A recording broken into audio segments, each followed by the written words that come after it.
Jonathan was extremely disappointed that he was not named the future president of Daystar following the death of his father. In 2020, there was an incident that took place at my granddaughter's school. MH. Did Joni Lamb have a hand in Marcus Lamb's untimely death? It's a chilling question, one that is echoed in the whispers of those closest to the Lamb family. What if the passing of Marcus, the charismatic leader of Daystar Television Network, was more than just a tragic accident? What if it set off a chain of events that now leaves us questioning the very foundation of trust, love, and integrity that once seemed so rock solid?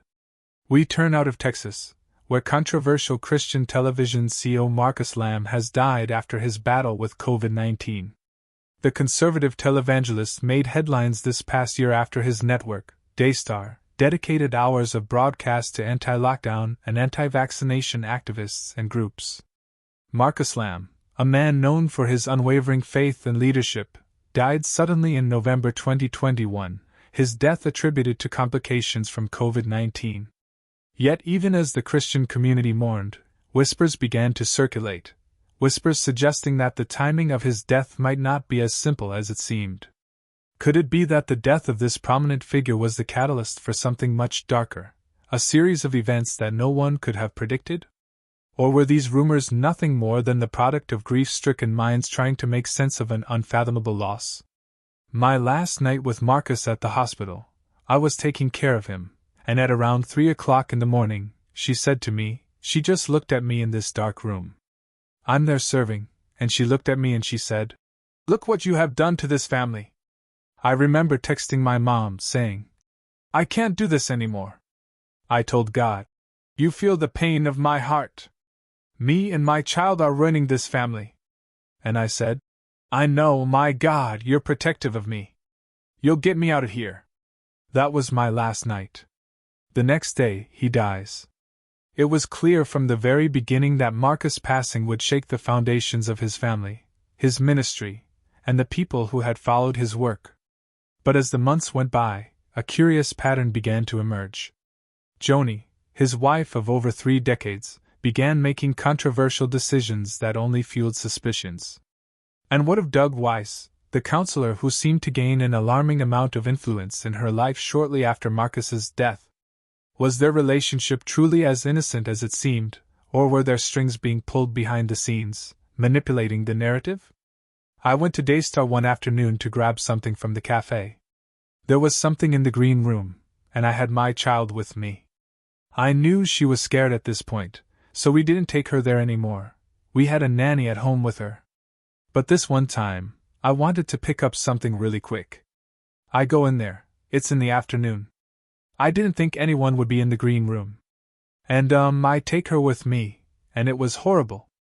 I go to grab that box of food, and in walks Feet, and his spouse, and my child was so full of terror. Her body went completely limp, and she fell under the table hard.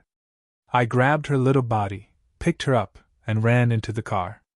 I remember telling other family members about it, some, the ones I trusted. It was traumatic. I was like, I'm not bringing my child here. As time went on, things only grew murkier. What started as a simple story of grief and recovery began to take on a far more complicated and unsettling tone. Divorce papers, accusations, and the emergence of deep family divisions raised even more questions. Why did things unfold so quickly? Why, just 2 months after Marcus's death, did Doug file for divorce from his wife of over 30 years? And why was Joni so eager to defend her relationship with Doug, even as many questioned its timing and authenticity? There's something deeply unsettling about how quickly the pieces started falling into place. Was this all truly a story of love, or was there something more sinister lurking just beneath the surface? They did show me some stuff, text messages, emails, and some other paperwork. I said, okay, now I'm going to have to go back and talk to Jonathan and Soya, and I'm going to do that this morning to hear their side. But what I will not do is keep going back and forth, back and forth. I saw what they showed me. I heard both sides of the story. I felt some things in the spirit when I was talking to Jonathan and Susie. I definitely felt some things when I went to Daystar. I'm going to post this interview today. I'm going to let everybody chop it up, dissect it, criticize it, say what they want. I'm going to post the interview because that's the fair thing, the right thing. People can feel whatever they want to feel about it. Then, I'm going to make a third and final video where I share what they showed me. There was some stuff they showed me, and I had to go talk to Jonathan and Suya. Then, I'm going to get Jonathan and Suya's response to the things that they showed me. I've already started talking to them about it. I'm going to make the final video, and then I'm going to wash my hands of it. As the days and weeks passed after Marcus Lamb's death, the actions of Joni Lamb and Doug Weiss became increasingly scrutinized. On the surface, Joni's decisions seemed like those of a widow seeking solace and healing. However, the rapid progression of her relationship with Doug Weiss quickly raised eyebrows. Doug, a counselor with a history of helping others through marriage recovery and addiction struggles, seemed to have formed a bond with Joni far too swiftly.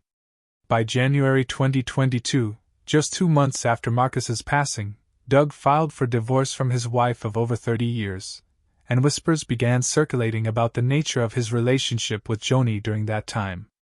The timeline of events painted a picture that seemed almost too convenient. Doug and Joni's closeness was now undeniable, but the speed with which it progressed raised questions. How could a relationship built on the trauma of losing a loved one evolve so quickly? And why did Joni, who had just lost her husband, seem so eager to defend her relationship with Doug, despite the fact that their bond was still new and somewhat controversial? Jonathan's disappointment in not getting his way only deepened when I married Dr. Doug Weiss, who has been such a blessing to me, the rest of my family, and Daystar. I can tell you that as a mother, as a grandmother, this situation saddens me deeply, and it grieves my heart because I love my family. I love all my children. I love my grandchildren. I love the work we've done together for so many years. And I had hoped that we could have resolved the situation in private, but now Jonathan has given me no choice except to speak out. Everyone knows that we have dedicated our lives to spreading the love of Jesus, and to see it attacked by my son Jonathan and his wife is truly heartbreaking. I want to assure you that all the allegations that are circulating against myself and my late husband are completely false. It was clear that for some, this was not just a story of healing and recovery. It was a narrative laced with suspicion and intrigue.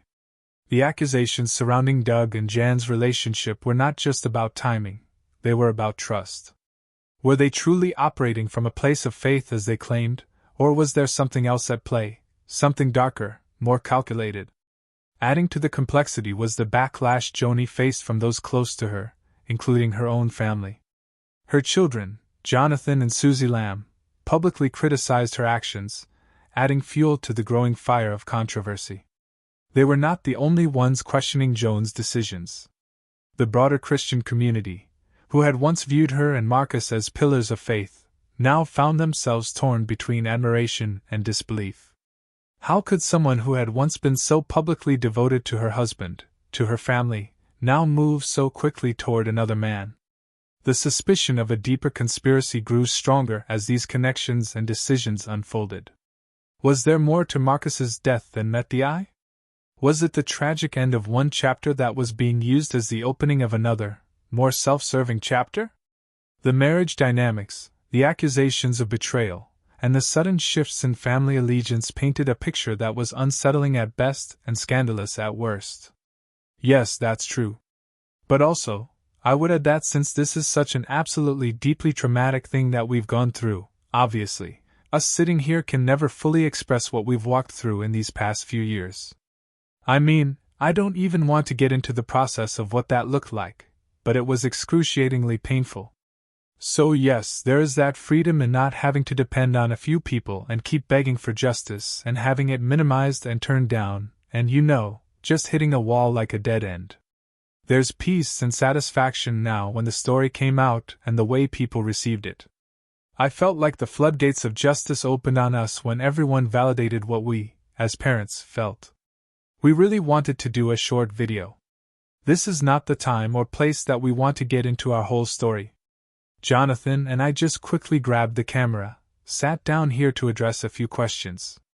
As the story continued to unfold, the timeline surrounding Marcus Lamb's death and Jan's subsequent actions became more and more difficult to ignore. The allegations and suspicions grew, not only within the confines of the Lamb family but also spread across their ministry network. Daystar's Marcus Lamb had been a towering figure in Christian media, his voice echoing through the hearts of millions. To lose him so suddenly due to complications from COVID-19 left the Christian community in shock and mourning. Yet, in the aftermath of his death, it wasn't just grief that became pervasive, it was the murmur of unsettling whispers.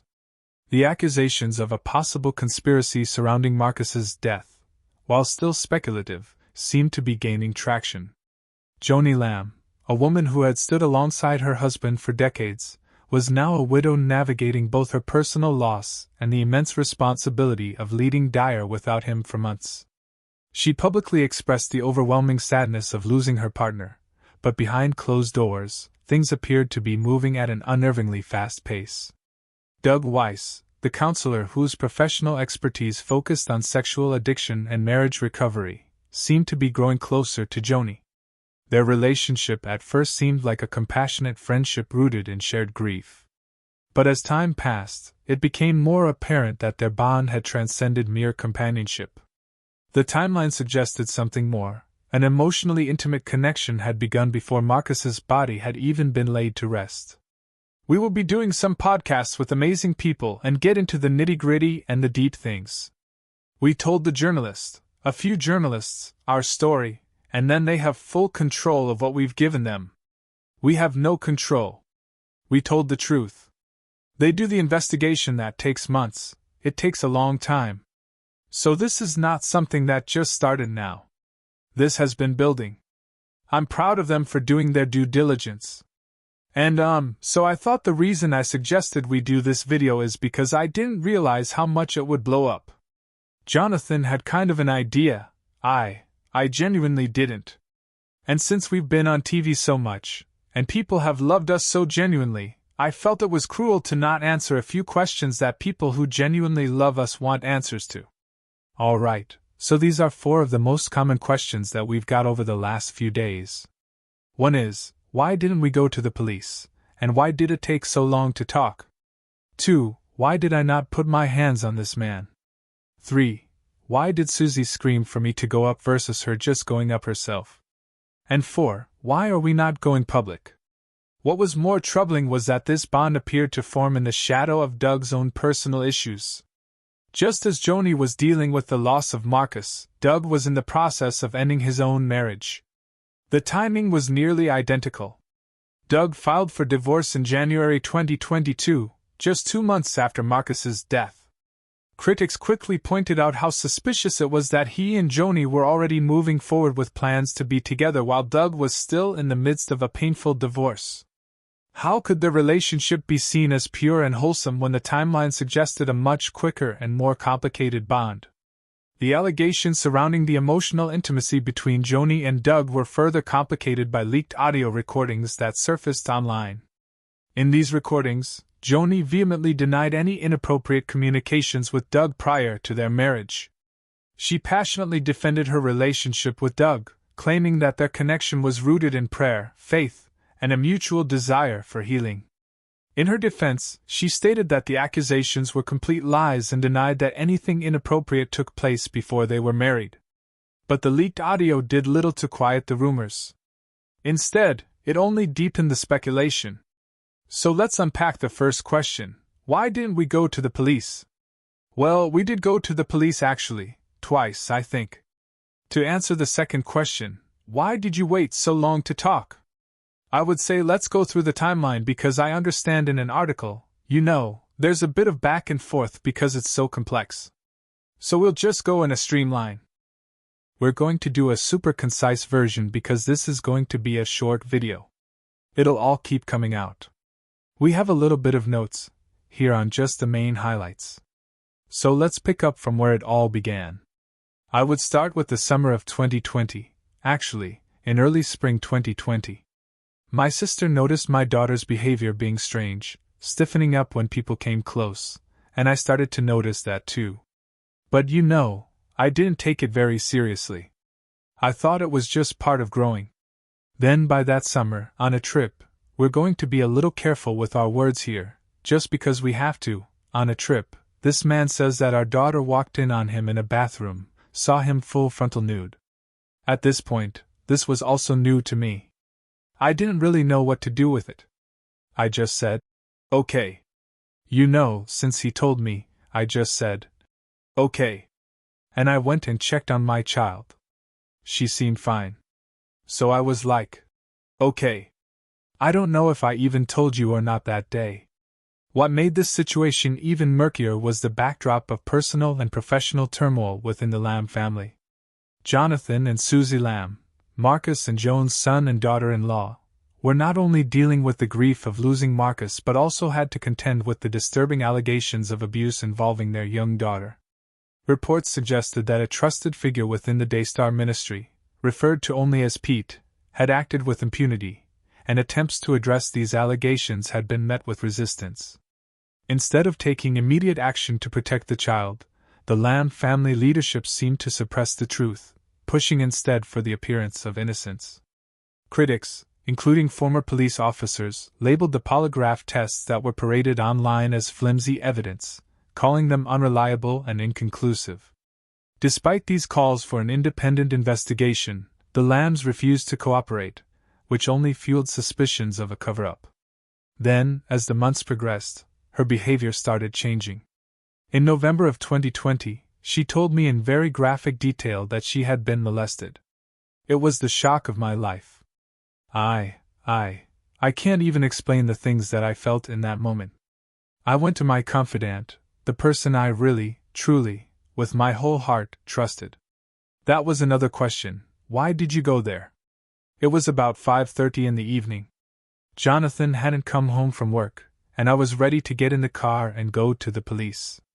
But someone, this woman I really trusted, said, "No, we're going to talk to the teachers." When I talked to my child that day, when she told me, "This woman is my mom. You can just say the name." I know it's still hard. It is still hard.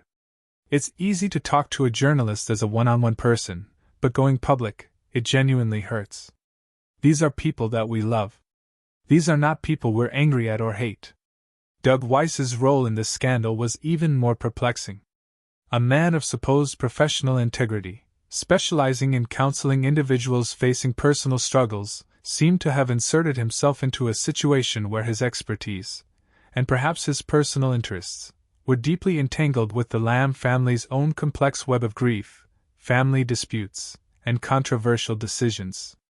His sudden and rapid involvement with Joni right after the loss of her husband raised the question: was Doug acting as a counselor seeking to heal a widow, or was he using his position of influence for personal gain? Joan's defense of Doug only added fuel to the fire. She claimed that he had been nothing but a supportive figure, someone who had helped her through one of the darkest times in her life. She spoke passionately about Doug's devotion to his family, and his ability to love her in a way that no one ever had before. She explained how Doug's previous marriage had been devoid of love and how, despite the hardships, he had always hoped for a miracle. Yet many critics pointed out that the speed with which Doug and Joan moved from mourning to romance seemed out of step with the grief process. In a matter of months, their bond had evolved. From mutual support to engagement, the question on many minds was, had they truly begun their relationship only after Marcus's death, or had it been brewing long before? So I asked my child. I have no practice with this. I don't know what leading questions are, we're not. I assumed it was a school. Her world was so small, home, school, and we take her to Dyer. So I assumed it was a school. I asked her, "Is it at school?" She was nervous and just nodding. I found out since, counselors have explained that behavior to me now, and it all adds up. It all makes sense. And I said, "Was it a girl or a boy?" She said, "A boy." And I said, "How tall?" Trying to gauge the age. And she said, "Taller than Daddy." That struck fear in my heart, 'cause that is a man. A 5-year-old doesn't, know to communicate that. Okay, picking up the pace, once that happens, we go to the school. And this confidant, the one I trusted, after we talked to the teachers and they said, there's no mail here. It's almost like, okay, we've done our part. Case closed. And I told Jonathan, I don't want to get talked out of this. I don't want to have a discussion with your family. Let's go to the police. We went to the police, filed our report. They did a quick little investigation since there was not much to go on. In the midst of this storm, the Lamb family's leadership at Dyer became even more fragmented. While Joni defended her choices, insisting that everything was done with divine guidance, others, including those close to the family, saw her actions as a betrayal of the legacy Marcus had left behind. The damage to the Lamb family, both personally and professionally, was becoming more evident as they struggled to maintain control over Dyer. And with every new revelation, whether it was the growing connection between Joni and Doug, the disturbing allegations involving Pete, or the refusal to cooperate with a third-party investigation, the question remained, was this truly a tale of love and healing, or was it something far darker at play? The truth, it seemed, was still waiting to be uncovered. Would the Lamb family confront the darkness looming over them, or would they continue to hide behind their public image, allowing the rumors to persist?